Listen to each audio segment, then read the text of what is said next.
Afternoon, everyone. Afternoon.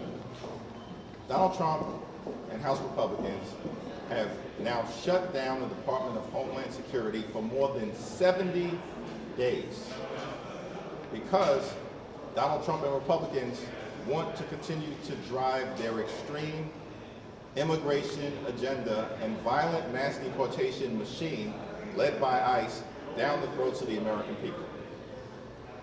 Several weeks ago, a bill was sent over from the United States Senate that was supported by every single Republican and every single Democrat in the Senate. It's a bipartisan bill that has been languishing in the House of Representatives. We can bring that bill to the floor today, and it would fully fund the United States Secret Service. Why is Mike Johnson and House Republicans continuing to refuse to bring that bipartisan bill to the floor that would fund TSA, it would fund the Secret Service, it would fund FEMA, it would fund the Coast Guard, and it would fund the cybersecurity professionals at the Department of Homeland Security who are working hard to keep us safe? Instead, it's House Republicans that continue to play partisan political games. If they really do believe we need to act swiftly, there's a vehicle to do it. Bring the bipartisan Senate-passed bill to the House floor today, and it would fund the Department of Homeland Security in its entirety, with the exception of ICE and the violent Republican mass deportation machine. Questions? Leader Jeffries. Mr. Leader, I want to get your response. I realize this quote is a quotation from someone else, but you Republicans continue to hit you over saying maximum warfare everywhere all the time in your tweet after the Virginia election. So I want you to respond to that. And from a macro perspective, if you can, what are you advising your members to do about rhetoric right now that you criticize the president without facing GOP criticism? Political violence in any form directed at anyone, whether that's the right, the left, or the center, is unacceptable. Period. Full stop. The notion that any of us are concerned with so-called criticism from these phony Republicans as it relates to anything that has been said, certainly as it relates to the comment related to maximum warfare everywhere, all the time, in connection with the redistricting battle that Republicans launched. I stand by it. You can continue to criticize me for it. I don't give a damn about your criticism. First of all, that phrase, maximum warfare, everywhere, all the time, came from the White House in the summer of 2025, when they started this redistricting battle. And now they're big mad. Why?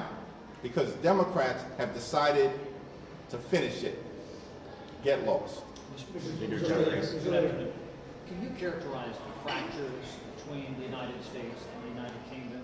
And do you think with the speech by the King tomorrow, what would need to be said to repair some of those divides? We look forward to the state visit by the King. We look forward to greeting him here in the Capitol before he speaks to a joint session of Congress in a bipartisan way. And we look forward to the conversation about what has been our closest ally in the world. And it's a special relationship between the United States and the United Kingdom.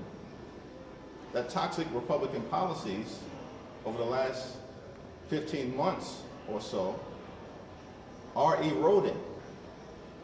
And hopefully the King's visit is going to go a long way toward repairing the damage that this administration has done to one of our most important allies in the world, and certainly our most important ally in NATO. Are those policies more wrong than terrorists? What is it saying that in the aftermath of Saturday night that a ballroom should be authorized by Congress to allow the president to have these kind of events and be secure? Would you support, given those concerns, will you support Congress authorizing the construction of a new ballroom at the White House? At the moment, from the standpoint of national security concerns, here's what I think is most important. That we end this reckless and costly war of choice in the Middle East. The Republicans promised to stop wars in the Middle East, not start them. Those were Donald Trump's words. And Donald Trump and Republicans have now gotten us involved in this reckless and costly war of choice. Billions of dollars are being spent in the Middle East, and our national security posture hasn't been enhanced. There are many who argue that Iran right now is stronger as a result of the war that Donald Trump launched than they were beforehand. They've got control of the Strait of Hormuz. Gas prices have increased. Freedom of movement has been restrained. And now we're in an indefinite ceasefire because it appears that the administration is on its heels without any exit strategy to actually put the American people in the strongest possible position. Following up on Jeffries, the White House. I have not seen a specific request with respect to the ballroom, but needless to say, we have to drive down the high cost of living. Life has become more expensive as a result of Donald Trump and Republican policies over the last 15 months. We have a broken healthcare system. Apparently, Republicans don't want to spend any time talking about that because they enacted the largest cut to Medicaid in American history. ICE is out of control, and taxpayer dollars are being spent to brutalize and kill American citizens, like Renee Nicole Good and Alex Preddy.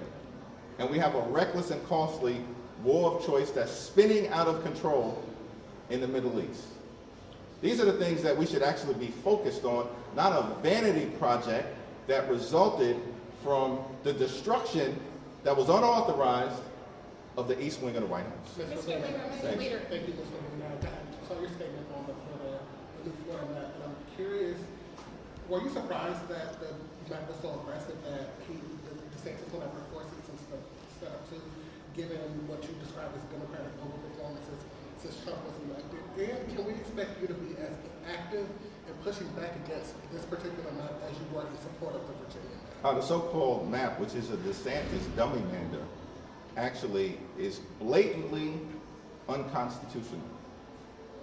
The Florida Constitution is pretty clear as a result of the Fair Districts amendments that were enacted back in 2010. It explicitly prohibits partisan gerrymandering.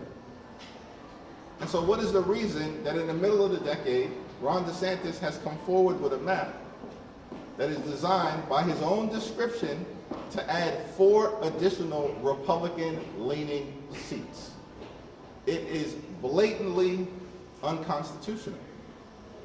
If Ron DeSantis wants a different map, he should do what Democrats did in California and Virginia. Take it to the voters, Ron. The problem is he's afraid of that. And so he's going to try to bully the legislature to enact a map that clearly violates the Florida state constitution. And by the way, because it goes after communities of color in South Florida and in Central Florida, also violates the 14th Amendment to the United States Constitution. No matter what happens with the callous decision in Louisiana, the 14th Amendment still stands. So when it's all said and done, the DeSantis dummy mander is going nowhere as it relates to providing Republicans his clear objective with additional seats. And at the end of the day, because of our forceful response, Republicans are in catch-up mode right now. They're not getting 5 seats out of Texas. They're fortunate if they get 2 or 3. They are deep in the hole. And Florida is not going to make a meaningful difference as it relates to their efforts to rig the midterm elections. That effort has failed. It's over.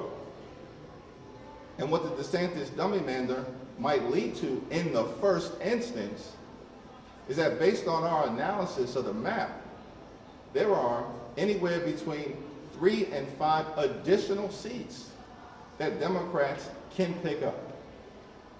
if we get a turnout that mirrors 2018 or 2020. And that's exactly what we expect will happen.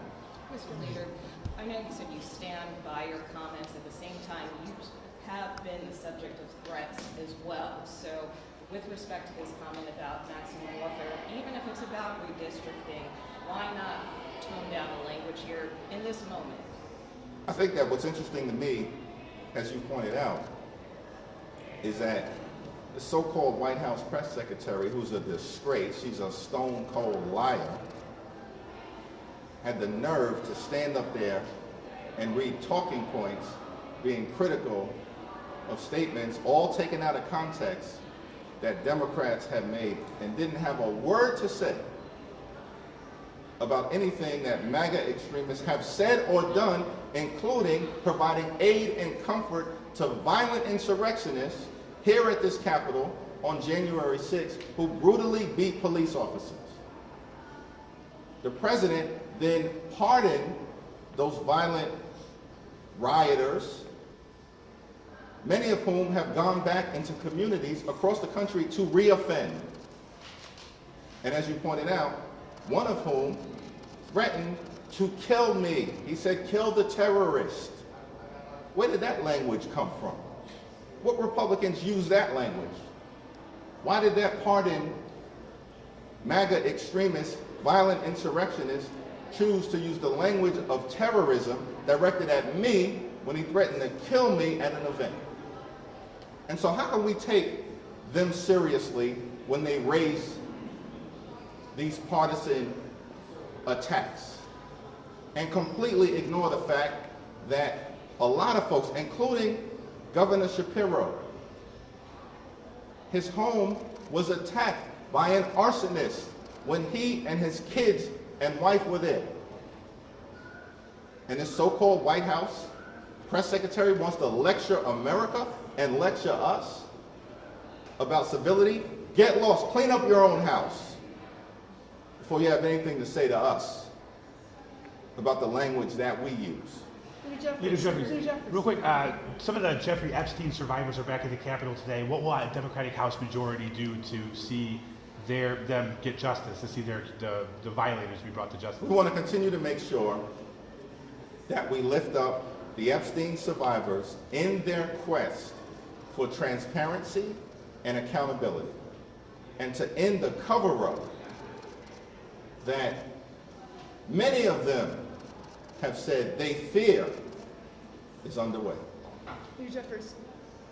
Congressman Overnolte and Lieu introduced their bipartisan AI bill today. How are you currently advising Democrats to talk about AI? And if Democrats take the majority, what will your AI legislative priorities be? We look forward to making sure that America and our homegrown companies can continue to lead the world in this transformative technology, but at the same period of time, we've got to make sure we protect the American consumer, we have to protect the American homeowner, we have to protect the American ratepayer from some of the downsides of the explosion of what has been taking place across the country, particularly in connection with data centers.